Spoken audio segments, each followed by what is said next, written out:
Super hits 93.5 red FM पर शुरू हो चुका है the November edition of Sunday superstars. और सुपरस्टार तो हमारे बीच कोई आ ही रहा है, लेकिन नवंबर की बात कही मैंने तो November is all about children's day. And what a coincidence, children's day के साथ वर्ल्ड फर्टिलिटी डे भी नवंबर में मनाया जाता है। Did something click?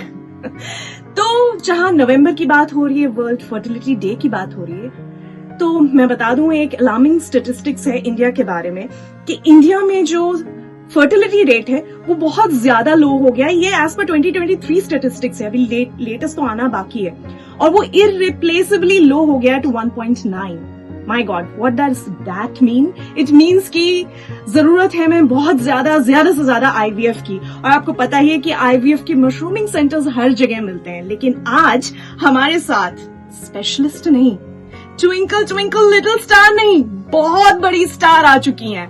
The one and only IVF specialist, 3 national awards winner for being the best IVF specialist, और इनकी center Urvara fertility center को मिला है the number 1 IVF center by Times survey, and she is the one and only doctor Richa Singh. Welcome ma'am. Thank you so much. Thank you for having me here. So ma'am, मैं नवंबर की बात कर रही थी। नवंबर में वर्ल्ड फर्टिलिटी डे होता है 2 नवंबर को।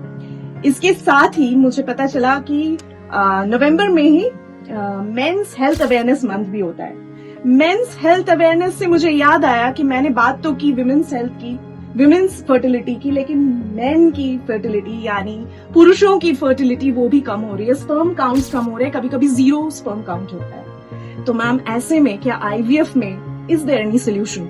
बिल्कुल, एंड ये सबसे बड़ा इम्पोर्टेंट मैसेज है कि नील काउंट्स में भी आप अपने स्पर्म से फादरहुड को ब्रेस कर सकते हो, बिकॉज ऐसे एडवांस प्रोसीजर्स होते हैं जिसको हम टेस्टिकुलर एस्पिरेशंस बोलते हैं या टीसा या टेस्से करके बोलते हैं, जहाँ पे हम टेस्टिस से स्पर्म को निकाल के और थ्रू आईवीएफ हम मतलब कपल्स को एक पेरेंटहुड की जर्नी पे लेके जा सकते हैं। एंड ऐसे ही एक केस भी मेरे पास आया था, and they had nil count and they had lost hopes. हर जगह वो गए, उनको डोनर बोला, but when they came to us, हमने उनके टेस्टिस से स्पर्म निकाल के उनके बेबी को क्रिएट करके and we transferred the baby and they got blessed with twins. My God, this sounds like this is real creation. Dear friends, ये है असली क्रिएशन। कहते भी हैं कि हम ईश्वर का हिस्सा है, वो एक क्रिएटर है, and we have a creator here right now. तो आईवीएफ की बात चल रही है, बहुत सारी और भी बातें हैं जो आईवीएफ से रिलेटेड, बहुत सारे मिथ्स हैं जो मिथ बस्टिंग भी होगी और बहुत सारा नॉलेज भी आपको मिलेगा। सुनते रहिए संडे सुपरस्टार्स।